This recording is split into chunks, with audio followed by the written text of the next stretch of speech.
This has been Strictly Ball Business. Strictly Ball Business. Strictly Ball Business. I like that video. Nah, shit. Okay, we are Strictly Ball Business, and it's episode 50. That's right. We've been doing this for like a year then, right? Almost. You know, I think we've done it weekly, really consistently. We've done a good job at that. We've maybe missed like 1 week. Yeah. So, kudos to us. I wanted to see us grow more, but you know what? We have high aspirations, and we think we're going to take it even further. If you're watching this and you like us, you haven't subscribed yet, please do. We want to keep making videos, and, we want to make them more entertaining. So give us some ideas in the comments if you got it too. Today's episode is highlighted by a couple of top contenders from last season. First, we're going to talk about the Memphis Grizzlies and how we think they're going to play next season. We're going to dive into their coach. We're going to dive into their players and, just overall their mesh as a team overall. Next, we're going to dive into Desmond Bane and just what makes him such a great player, why we think he's going to continue to transcend and really be the bona fide second best player on this Grizzlies team. Then we'll talk about the Phoenix Suns. They obviously had high expectations this last season, fresh off of the finals berth. Now they had that historic loss. What are they going to do in response for this 2023 season? We'll find out. On top of that, we're going to debate who's better between Jrue Holiday and Chris Paul. Maybe it's not going to be a debate. Maybe we'll be on the same page for that. A couple of great point guards in our league, and we're going to discuss where we see them at next season. We might finish up the episode talking about the best free agents of the 2023 season, but not totally sure if we'll get to that, to be honest. We're going to talk about mostly the Phoenix Suns and the Memphis Grizzlies today, which we are also going to play as on NBA 2K22. 23 comes out pretty soon here. We're looking forward to that. It's bound to be a shit show full of microtransactions, but hey, still looking forward to it. We're going to play. I'm going to be the Phoenix Suns. He's going to be the Memphis Grizzlies. And, we'll get into our episode with that. Great. All right. We'll get this started. Memphis Grizzlies. Obviously, they had a great start to their season. They had a great season overall. Second overall conference seeding. They really exceeded expectations. Taylor Jenkins made a huge argument for Coach of the Year. It went to Monty, actually the other one, Monty. But well-deserved on both ends. I think the emergence of Ja was huge. A lot of people talked about whether he should be a most improved player. He's second overall pick. I'm not ready for that. So. Yeah, I think the Grizzlies should finish top 4 this season. I see that happening. And if they do, Coach Jenkins has a great opportunity at winning Coach of the Year. I think he had a great opportunity last year, but Monty Williams, kind of had to get it because he deserved it the year before, but they gave it to Tom Thibodeau instead, which was bullshit in my opinion. But hey, they gave it to Monty Williams. Maybe Taylor Jenkins gets it next year. Maybe somebody else does. I'm not totally sure. There's a lot of great coaches in our league. I could definitely see Udoka winning in as well. Yeah. So he made it great too. But they made some off-season moves. They lost key role player in Kyle Anderson going to the Bulls. And then they made a trade. What do you think? D'Anthony Melton to the Sixers. I think they got a first-round pick back in that, which, picks are great and all, but, so are really good role players. D'Anthony Melton was a solid scorer for them. He had good energy with the team. Coming off the bench, he played exceptionally well. I think that was a great pickup for the Sixers. Personally, letting him and Anderson go kind of hurts my stomach a little bit if I'm a Memphis Grizzlies fan, because those are guys who are some of the more experienced players on your team. Yeah. It's kind of pulling away from vets or anyone you need and then leaning more towards development. You got to think of now that Anderson is gone, they're going to give more minutes to Zaire Williams. They're going to lean into him more too. Xavier Tillman's going to get more minutes from this. I mean, Tyus is probably going to take over the full backup guard position now that Melton's gone. So, and Melton's a solid player overall. Like, I do think he's better than Tyus Jones. I know you like Tyus Jones, but yeah, I would rather have D'Anthony Melton. I mean, Tyus Jones now has a decently high price tag on himself. Is he worth $12 million? I have a hard time believing that. I like him as a player. Like, he's better than some starting point guards in this league, no doubt. Like, the Wizards just traded for Monte Morris, and I mean, I guess you could go either way on that one personally. And I think Tyus Jones is a really smart player, so like I wouldn't be surprised if a team did want him to be their starter. But clearly, nobody was really ponying up enough for that this offseason. They bring him back. He's going to have a high role. You just throw that three in my face. But you know, they really got a lot of solid players on this team, and I think heading into next season, they're going to obviously be giving a lot of more minutes to these young guys. I just worry that they don't have enough veterans, that they aren't focusing enough on getting this team to a championship now. Because, I mean, they were a 2 seed last year. So, in my eyes, they should have been a championship contender as well. yeah, they should. I still think they're missing a piece to be considered a contender. I mean, yeah, they need Zaire to really develop, I think. You know, for them to feel really comfortable that they're a contender. For sure. I mean, they did pick up Kennedy Chandler in the draft. I was super high on him. Great playmaker coming out of it. Decent shooter. Super small in his size. Did not have a flattering college premiere there. He didn't do terribly. I mean, he still got drafted by the NBA, so that's always something good. But Zaire Williams, so one of their biggest issues are that they're going to have to create room. I mean, that they're going to have to get perimeter defenders. I mean, Brooks, Bane, Ja, they're all active guys. They're constantly all around there. But they're just not the smartest defenders. You need a lockdown perimeter defender. I mean, a lot of them are shorter arms. They're just not like +6 players as you like to have the defenders nowadays. Damn. Did I touch it? Oh, okay, Josh, chill out. But they need my +6 defenders. I mean, it would. Now looking back now, if they would have kept Pat Bev, think of what that would have done instead of just taking him straight to the Wolves. And, yeah, I mean, because they brought Jarrett Culver back in that trade. They just wanted to take a gamble on him. They figured, hey, we're getting him and Wancho for free. But, you know, if they had actually watched any minutes of those guys play, they would have realized those weren't lottery tickets. They were pieces of poop dollars that they took out of the garbage. You know, that's what Jarrett Culver and Jarrett Hernangomez were like. Wancho was the best player in the NBA, according to Adam Sandler. Yeah, I mean, he like all of a sudden everybody knows about him now that he's done a movie. But like, yeah, he was trying to act and stuff for years with the Timberwolves and like wasn't focusing on just being good at basketball. Acting like a good shooter for years. Yeah, I mean, you're a good actor, bro. Maybe like actually become good at basketball would be cool. Yeah, I mean, Aaron Gordon's been trying to get into the acting business for how long? So, I mean, he was, oh my God. Aaron Gordon at least is good at basketball. Yeah, you're right. So leaning more to Tillman. He's going to be their full backup big next to Clark now. Why is Steven Adams taking up the ball? Yeah, Xavier Tillman. Oh, my bad. Yeah, so Xavier Tillman. I like him. He's just kind of a prototypical big. Can get you rebounds, play some decent defense. I think he's a perfect backup big for this team. I think his role is set. Just the big X factor for this season will be Zaire Williams. Yeah, I mean, I totally agree. He's going into his second year, so there's obviously a possibility he's still going to be raw. But I think, like, if he's been getting the good coaching this offseason, if he's been putting the work in, I think he can definitely step up next season. For sure. If he can be, like, a solid third scorer for them, like, that's just going to unlock a ton for them. Yeah. I mean, let me throw a hypothetical. So the Bulls, clearly they have a guy that's struggling, Nikola Vucevic.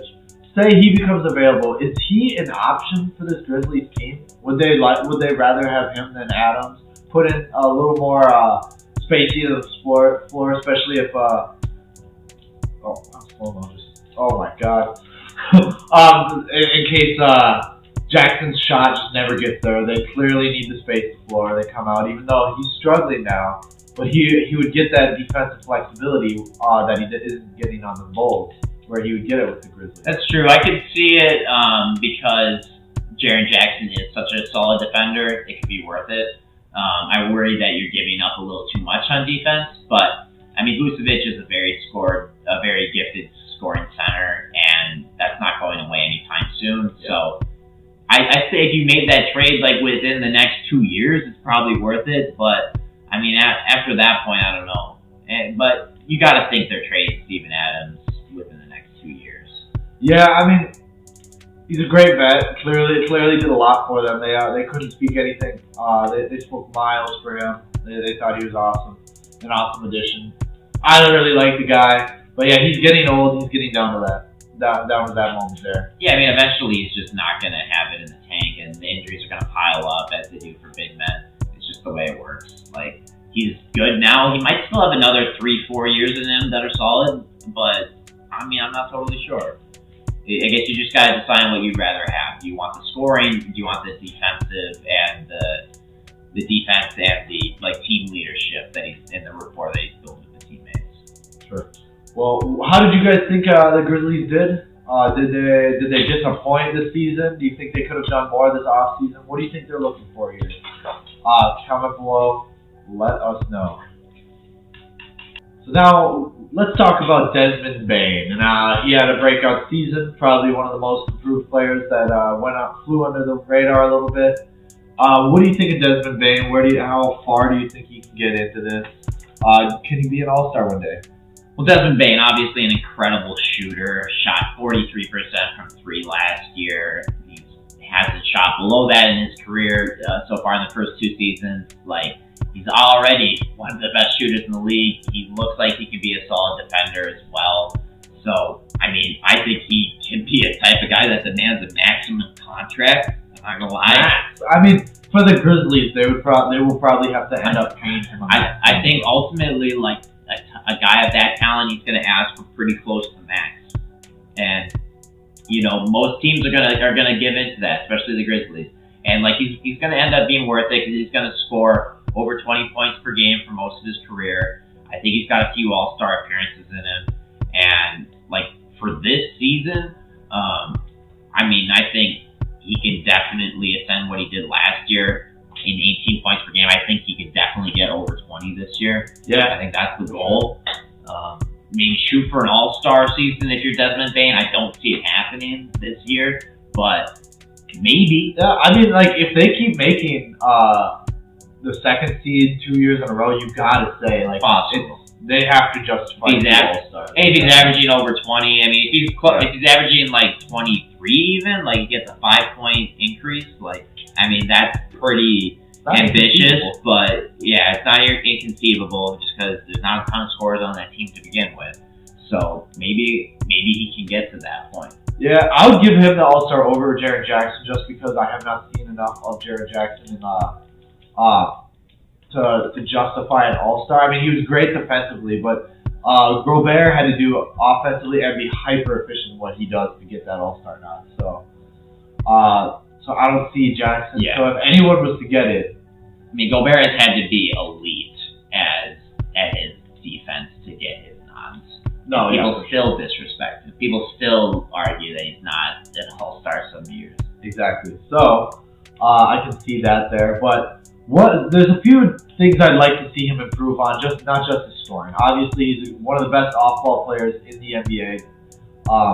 Can hit off a flop, he can hit off a curl, flare screens, he does it all. Very impressive to watch. Guy can shoot, defender in his face, no problem. But he's an active player on defense. You see him. It's not like he's taking plays off, which is super nice. He's out there competing, but sometimes that's not enough. He's a very short arm, limited by his size and speed. I'd like to see him get a little better at defense there. Come on, bud. I'd like to see him get a little better at defense. I'd like to see him lean more into playmaking, though. They're really lacking a second scorer playmaker on this team. They have the Anthony Melton. He does fine, but he's more of the spark off the bench. That's not his role. So they lost the Anthony Melton. Yeah, they had. Yeah. Dude, what a dump. Who was that? Oh, The AT&T 5G. What? It's not T-Mobile anymore? It's not Sprite? What? They got rid of T-Mobile? What happened? They're AT&T now? The fuck? I have heard. I really don't care. I'm on T-Mobile, so I'm flabbergasted. You're bitten. Big man. Fred, don't do it. Don't do it. Damn it, Fred. All right. Oh, yeah, actually did. Yeah. No, he's gonna be great. I compare him to Chris Middleton, just like Ja took over. Ja averaged led the team in points, rebounds, assists, steals, and turnovers, and he just kind of is supplementing. They come in, we need some scoring. That's what he was there for. So I think he can certainly get to All-Star. I think he can get 3 or 4 under his belt. I mean, he's a very underrated guy. Yeah, I think the scoring's going to go up a lot for Desmond Bane. I mean, he only shot 7 threes last year per game. Like, if he can get that to 10 this year. 10, 11, Buddy Hield guy. Just let him yeet from 3. He's not bad. He has a pretty good inside game. He's pretty physical. He's just a second-year player, a rookie.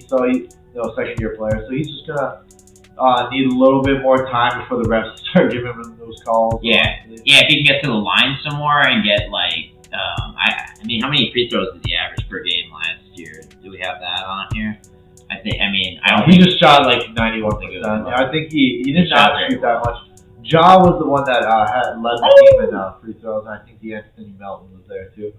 And then Brooks. So he actually didn't. I think he was like 4th or 5th. I mean, if you get Desmond Bane to 6 to 8 free throws per game, I think that would help out a lot. I don't think he's averaging that much. And I think you do that just gives you an automatic floor with your scoring that's higher than what it is right now. He can easily be a 23 point per game scorer every year of his career, in my opinion. Oh, come on.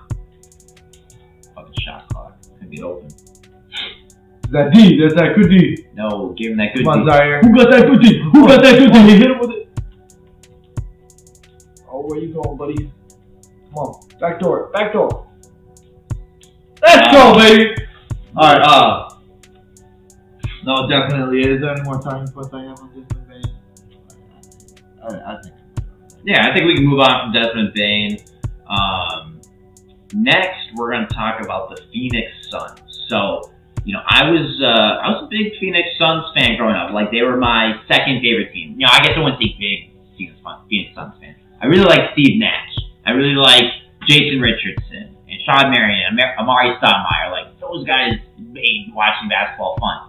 I haven't loved these Suns as much, but you know what? They are a fantastic team full of some really likable players and a lot of really talented guys who fill their position well.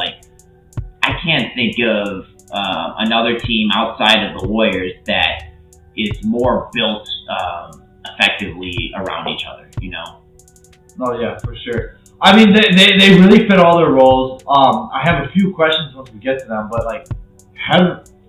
they've done a great job. How much will DeAndre Ayton affect the Phoenix Suns? Well, especially there was reports even before he accepted the offer from the Pacers that he wasn't happy, that he was looking to get out. What do you think? I think DeAndre Ayton is going to show up and work hard every day. I don't think that is a question. I think he's ecstatic to show people why he deserves this money. He worked hard last year to prove he deserved it, and now he's got it. And yeah, maybe the situation with the Suns is more grim than you'd want it to be, but it's still a great team full of talented players, and they're adults. They'll figure it out. Shit. I think the question, if they're going to win a championship with DeAndre Ayton, it's a tough one to answer, though. I don't know if that is going to happen. Do you see them winning a championship with him? I think not anymore. Speaking of, so Chris Paul, every year we talk about the Chris Paul effect, and when it'll stop taking effect or when he'll really start making that difference. Damn. Do you think it's this year? Is this the year where we first start to see him tail off? I think actually. I think production is gonna mostly still be there, but I do think he's gonna play less games this year than he did last year. He just doesn't stay healthy throughout the whole season. Like, he's getting older, and like injuries only get worse as you get older. Like, the wall is coming. I think like this is his last year playing over 50 games in the season. Yeah, I see that. I mean, it's going to be tough with the Suns because he carried that a whole scoring load for them for a long time. And now he's just not going to fill that. I mean, the ability to not... He does insert this ability, right? We saw it at OKC, we see it at the Suns, where you don't have a real second scoring option. But he's so good at playmaking and getting others involved that you don't really need one. And that's what his scoring option really refers to. And I don't think that's going to go away. He's still going to be able to be effective setting up Mikal and Cam Johnson, making them look like the best shooters of all time. Jay Crowder. He can do that very well, and I think that's still going to be there. However, I do think it's time where he's getting slower, turnovers are going up, but we're really going to need somebody to come out and score another 20 points per game. Could it be DeAndre Ayton? He's shown a lot of flashes. He's a very versatile guy, but inside the system, he's just not used as well. Do you think DeAndre Ayton could step and should step into that second scoring option for this team and get a lot more possessions than he does already? Yeah, I definitely think like DeAndre Ayton deserves to see his numbers go up. I think he's talented enough and he can shoot a little bit for a big man. His range isn't enough for him to be taking high volume long-term shots, but certainly think he can get better at that. And in the post, he's incredible. So I think you get him more opportunities down there, and his points per game should go up. I think regardless, when they lose Chris Paul, eventually they're gonna want to have a backup, a good second option for him. I mean, like their backup point guard right now is just Cam Payne. Just Cam Payne. Alfred Payne is the third string. Like, it's not good enough. No. Like, simply put, that is not good enough. Yeah. No, I agree, but so getting into that, is their window gone? Yeah. Have they missed their window? I think like realistically, when I think a couple of years ago, I thought they had like a 3-year window. So this would be like the 3rd year of that. So realistically, I think like this year they could do it. They could make it there. I wouldn't be too surprised, but this is probably the last year. I think after this, I do not see Chris Paul like being the same guy, being effective and healthy for the whole season. I don't see DeAndre Ayton on the team after this year if they have a disappointing finish again. I'm sure they'll shake things up. They'll try to shake things up, and they'll try to get better, and they'll probably just get worse. Okay. Yeah, I feel aside from that, I don't even think you're going to get 100% of the DeAndre Ayton you want, because I just don't think he's there. I mean, he was. You don't think he's bought in? I don't. I just think he wants to go somewhere else. I don't think he's going to be on the Suns past February. I think he's definitely gone, and I'm with him. We were just talking about if they're going to give him possessions and utilize him as they should. I mean, I still think he is wanted there enough to get a max contract. He did get that. Obviously, because they were put against the wall. Yeah, I mean, obviously he would have liked them just to give it to him, but I think also he plays in the NBA. He's from Arizona. He went to college there. Like, he's probably happy overall. And to say like he's not going to be bought in, I think is discounting him a bit. I think he certainly will work hard every day. He's a great player in my opinion, and he's always worked hard before. I think he's butted heads with the coach, but you know what? They're just gonna have to work that out, and I think that they're able to. Yeah, but I guess like it's just feeding into the point of the window where last people who won the championships, every single one were there, and they were 100% mentally there. I just don't think he's gonna be there. I mean, you look at these teams, and they were all just together, like the Bucks together. Nobody on the Bucks was like, "Hey, let's not be here anymore." You know what I mean? or the Warriors, everyone was bought into this system. It's not as much as buying in, as much as just like, I want to play with the team I'm with. The Bucks did have, drama or, people on the hot seat as well. A lot of people were asking for Mike Budenholzer to be fired. And then they won a championship, and, that went away. People stopped clamoring for that. I think that was a little different just because there's other people. It wasn't us. We're not saying DeAndre Ayton has to go. He was the one that had the issues, and he obviously just wanted to get paid. He just wanted to get paid like he deserved to get paid. I don't think he was clearly willing to go anywhere that paid him that. He was willing to go to Indiana. However, we did talk about, I'm sure he's aware that Indiana would have been a perfect spot for it, the perfect spot. Yeah, but you have to live in Indiana or spend time in Indiana. Nice. Bailed me out. But that's the Suns. How do you guys think they did this season? Is their window gone? Comment below. Let us know. All right, welcome back, Strictly Ball Business. We're going to talk about who's better, Chris Paul, who's if you just watched our last video, we talked about, is he past his prime? Are we going to see him come down that hill?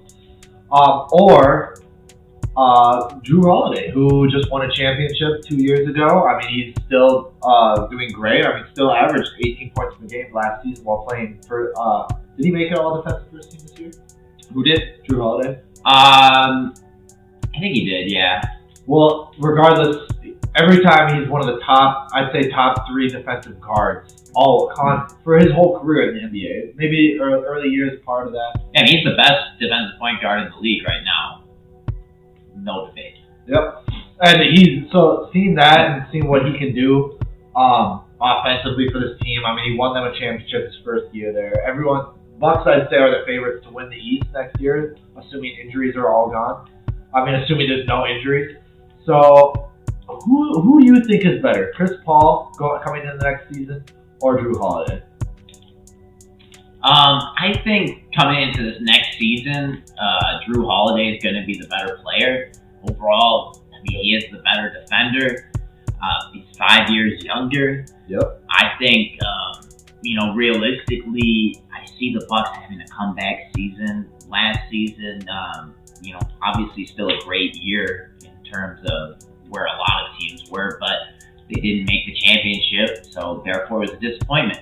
And I think he can help them get there. And I think if I'm building a championship team, I'd rather have Jrue Holiday right now. I'm with that. Jrue Holiday, I do think he's a better player. But, a lot of people like these side-by-side comparisons. So let's do it. Let's look at playmaking. Since the point guards, it's a huge point of it. You got to go with Chris Paul, one of the best playmakers of all time, period. Yeah, he's only made his teammates better over the years. Right. And granted, Jrue Holiday is no slouch. Almost 7 assists a game. He's always been an awesome playmaker. But you look at it too, Giannis does a lot of playmaking. Chris Middleton does a lot of playmaking. It's mainly Chris Paul on that team. However, we all know Chris Paul's a better playmaker. Defense, gotta say Jrue. Obviously, we're just comparing back to back, their best straight. Jrue Holiday, we talked about his defense, all-time best. But basketball IQ, I do side with Chris Paul on this side because he's one of the smartest basketball players I've ever watched play basketball. Yeah, I totally agree. In terms of his IQ, he can be just as smart as Chris Paul sometimes. Oh yeah, well, so Chris Paul, I'd give him the IQ. However, self-offense, creating for yourself, the ability to score a bucket has to be Jrue Holiday now. You'd like to think we're past that point. To just get an automatic bucket. Where Chris Paul was that automatic. It was with the Rockets. I would argue I'd rather have Chris Paul get that automatic bucket. When he gets open in the mid-range, he knocks those down almost every time. Yeah.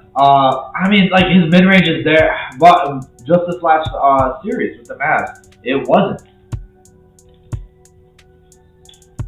So, best. There's the pump. It just wasn't there. So I still as a scoring option, I would rather have Jrue than Chris Paul. Chris Paul's still 37. He's getting slower every year that we've seen. So for his ability to get a bucket it's all it is basically ISO plays where he has to outsmart his player. It's no longer all those quick. But he always outsmarts his player. Not in the game against the Mavericks. You're right. You're right.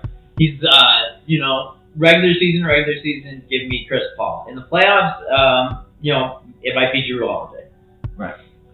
But and then lastly, off ball. What they do off ball has to go to Jrue. I mean, no. So off ball, obviously it has to be Jrue. Chris Paul spends the majority of his time on ball. He doesn't have a guy that takes the ball, as we just said.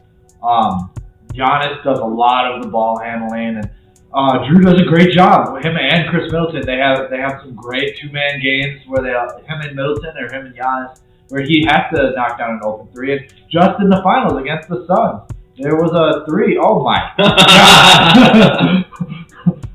I think it left my head. That was not campaign. Was that campaign? You gotta check out the replay on that. Oh my God. Where was it? The finals. I mean, he got one of the most clutch defensive. This was one of the most clutch defensive shows games of all time that I've seen with Jrue Holiday, and how he closed out 2 games defensively, getting blocks, getting steals, and he did it. And then he made a 3 on the other end off Giannis. So I think off ball, I gotta have Jrue, and that's where I think that really seals the deal, where Jrue Holiday is going into this next season as a better player. Check this out. Let's see here. Oh, it was campaign out of nowhere. Through Mikel's arms. Look at, Mikel Bridges going up. He's like, don't worry. I got this campaign. He's like, no, bro. I got you. God. Was that you, or was that the That was probably me. That's probably why that happened. Oh, God. Oh. That's hilarious. That's big sad. Oh.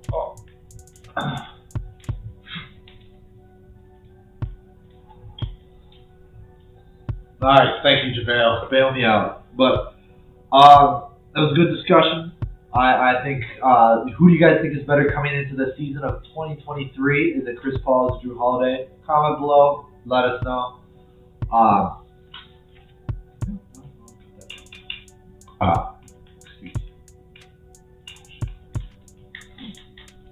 Usually have time for the last topic.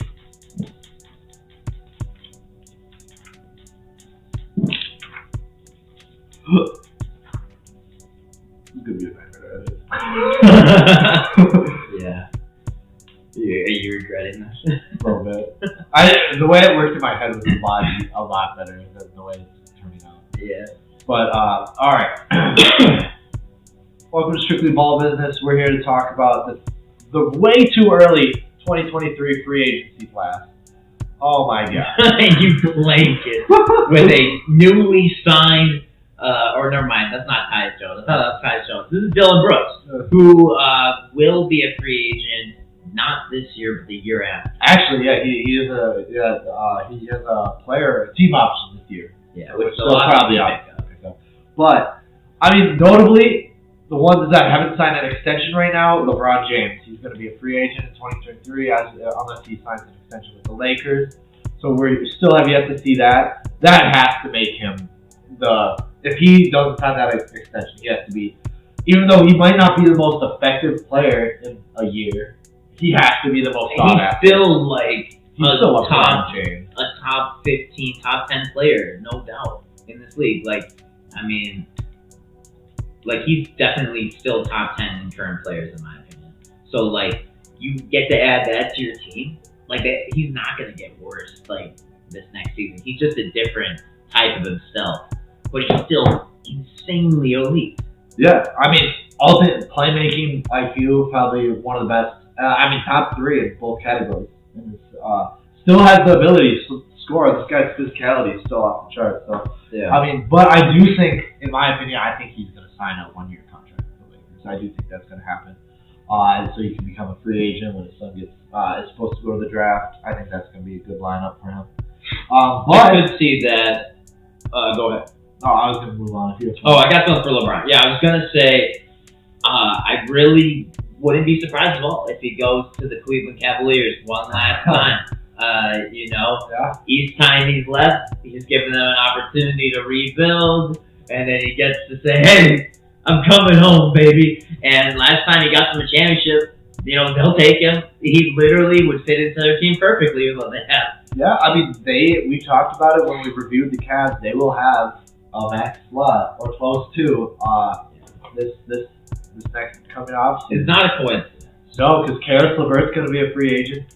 So obviously, if you have the chance to get LeBron, I think he could help out this team in a lot of ways. Oh yeah. I mean, if they have LeBron, they are probably in the championship that year. Mobley, Allen, and Garland would pretty much be the team. I mean, Caleb would be gone, Markkanen would be gone, but that's it. They would have an incredible starting five. Incredible starting five. You got to think. Oh, I fucked that up. But yeah, I think that would be awesome. Let's damn. I need a good big. What do you mean Steven Adams is an 83 overall on NBA 2K22? Terrible. What the hell is that? 83 for Steven Adams? That's terrible. That's way too high. I enforced it. Steve, don't get cooked. Steve. All right. So then the next guy, if he opts out of his player option, which I do think there's a semi possibility that he will, is Chris Middleton. Do you think he'll opt out, try to get more money? I'm pretty sure by then he's going to be able to get more money. I think he'll opt out to get more money with the Bucks. I don't personally see him leaving the Bucks. Really? Yeah, I think he'll sign for as much money as possible with the Bucks. What if, say, the Pacers were like, "Hey, here's the max contract"? It'll still be less money than the Bucks can offer. The Bucks are still going to match what anybody else gives him, right? So I mean, you gotta think about it. It would be up to if he legitimately wanted to leave a championship contender and relevance to go be irrelevant, which I don't see any reason he would do that. Like, maybe if the Warriors were like, "Hey, Middleton, we want you. We'll pay you the max amount that we can offer." Maybe he's like, "Yeah, I'd rather live in California than Wisconsin." That's like the only way I can see him maybe leaving. Yeah, I mean, he'll probably be there. I honestly, there might be a point where he'd be on the trade block. I don't think it's... How the fuck did that happen? Chris Paul took it from Steven Adams on a rebound. Yes, so real. Alright, that makes sense. Well, alright, let's talk about an actual unrestricted free agency. Who will most likely switch teams? And that's probably Andrew Wiggins. Yeah, I mean, I do think more likely than not he signs an extension before he gets to free agency. But if he does get to free agency, I think there will be suitors. I think, teams like the 76ers will be interested. I think teams like the New York Knicks will be interested. Maybe the Miami Heat at this point. I don't know. But it kind of depends. Probably not the Miami Heat. Because, whoever gets it is going to have to pay him a high contract. At least in the 20s, probably $25 million at least. And you got to decide if you're willing to pay Andrew Wiggins that. Right. Yeah, I mean, I think a lot of teams will be suitors. I mean, he's shown that he can be versatile and he can do what he needs to do. However, what's going to be the driving factor is the money. What he's going to be worth that offseason. We can say he's probably worth 3 years, $17 million each year. So whatever, that's $51 million. Oh my God. We could say it's $51 million contract. I'd say that's fair. I mean, somebody could push for 20, 22. I'd believe it. I'd be like, that's fine. Yeah, I think he's trying to get a lot more than that. I think he's negotiating and trying to get $30 million. Yeah, but there's teams out there that I think would pay him. Like the Pacers are out there. I think they can give him some money. I mean, we don't know if the Kings probably won't because there's some bonus. John, get on him. These defensive guys. Alright. Okay, there's only a 2. Yeah, fuck that up.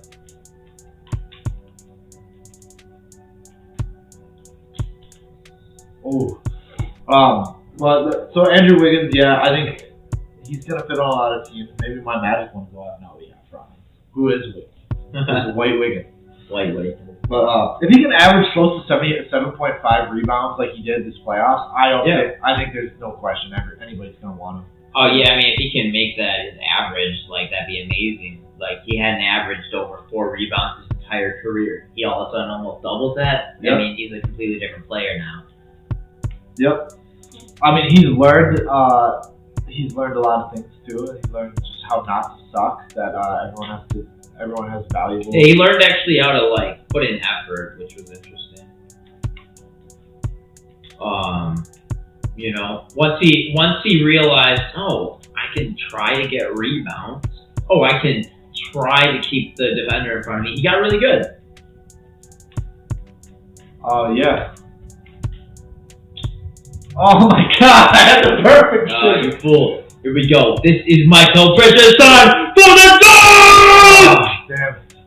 Yeah, call a timeout, Taylor. With the lefty. That's the hand he wipes his ass with. So, here's my next question. Russell Westbrook. He's going to be an unrestricted free agent. Does he sign for a mid-level contract, or is he accepting the minimum contract to go play somewhere? Who's going to pay this guy money? He's not accepting the minimum. He'd rather retire than take the minimum contract. Yeah? 0 chance he takes the minimum. So, say somebody offers like $5 million. What do you think what team out there would want Russell Westbrook right now? Is he now just a backup point guard after this year? There's no way he's gonna accept being a backup. He'll retire. Really? You think he'll accept being a backup? No. No fucking chance.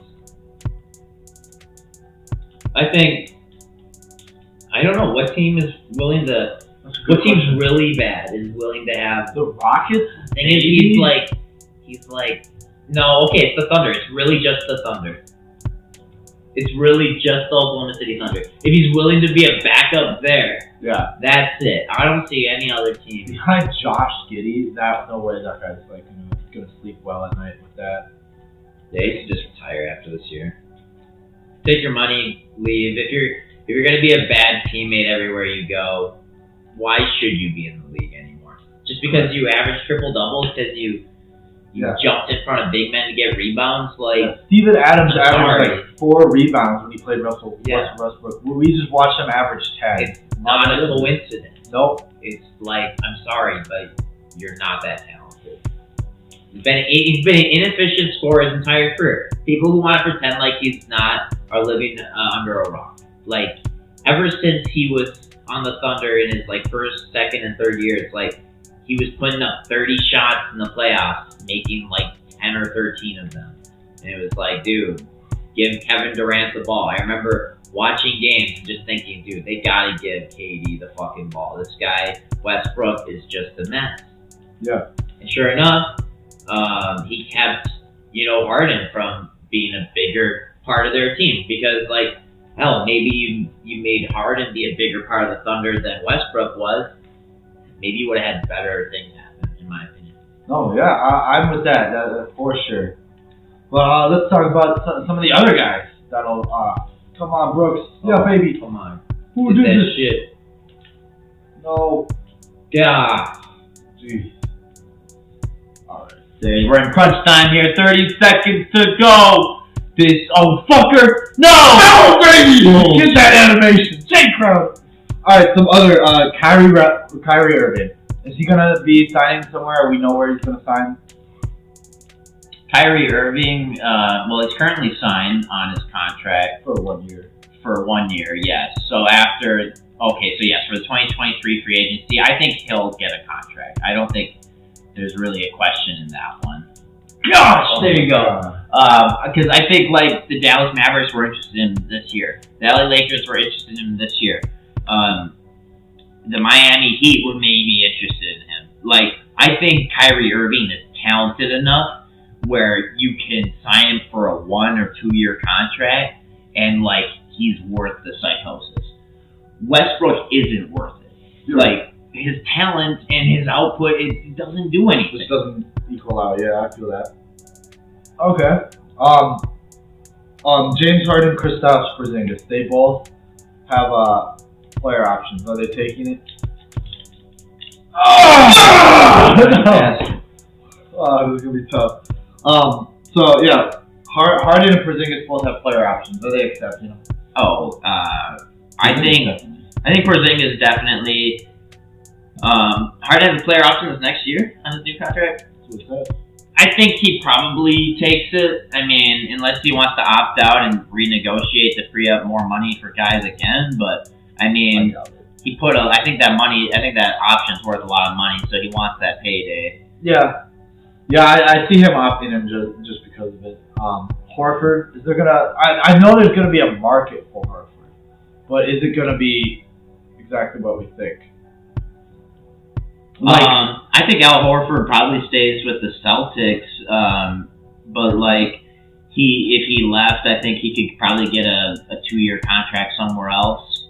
Okay. I think like a lot of teams are going to see what he did in the playoffs this year and what he'll probably do next year and be like, okay, he's still effective, and have a guy of that talent on my team is good to have. No! Oh, baby! Oh my god, alright, I gotta focus on this, I gotta buckle down. Alright, Russell, Vucevic, are any of them switching? Russell? What? Russell Westbrook? No, D'Angelo Russell and Vucevic. Oh. D'Angelo Russell, I think, will be on a new team. Really? I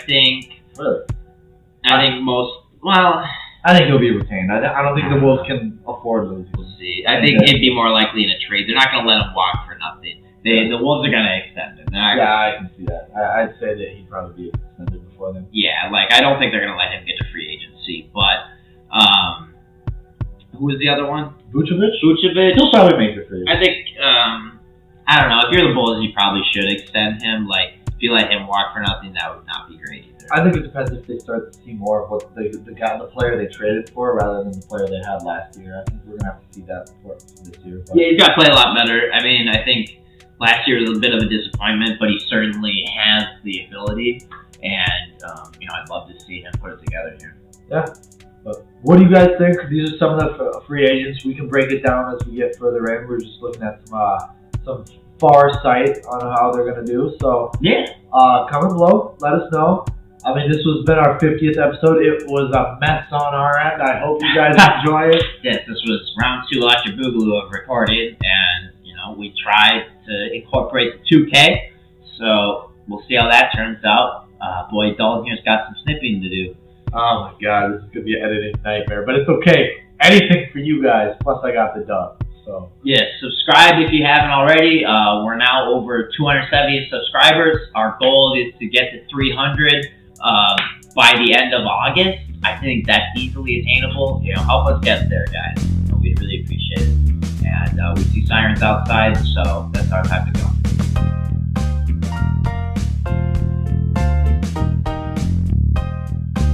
Thanks for watching. Shit. I know.